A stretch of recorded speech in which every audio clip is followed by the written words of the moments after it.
Let's talk about the markets. Let's talk about whether the market is overvalued, undervalued. This is a big issue. What is fair value? Well, Mark Hulbert says that historically the market actually is kind of undervalued. That is a good sign. Mr. Hulbert joins us this morning from Chapel Hill. How are you, Mark? Okay, how are you?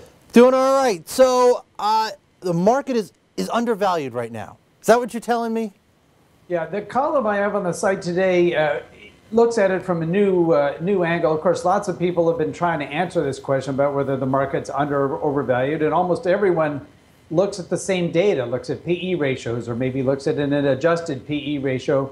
What was unique about what I was able to do in the column today was look at a data set that is a completely different approach. It looks at dividend yield and looks at some of the highest quality stocks and how many of them are over or undervalued according to dividend yield.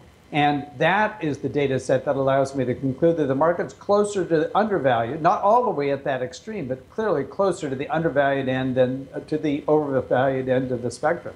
But it seems, I mean, the Dow's only off, I think that Dow's about 14% away from its all-time highs back in 2007. I mean, I know we've had a correction here the last few months, which took us a little further than that, but it still seems like, just looking at the numbers of the indexes, that stocks are much closer to their highs than any kind of lows.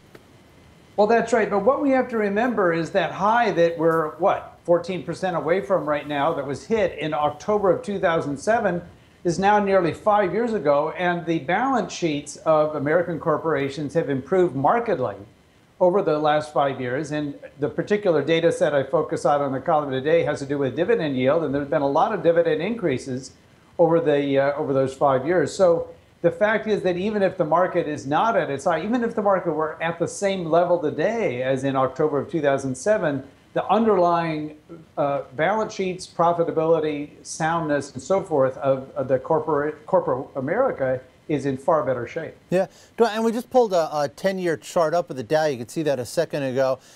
Do I take this information, do I take the Dow where it is right now, the S&P where it is right now, take your column, and where do I plug in what's going on in the economy in Europe and China and all that macro stuff? How does all that affect what you're saying in the column today?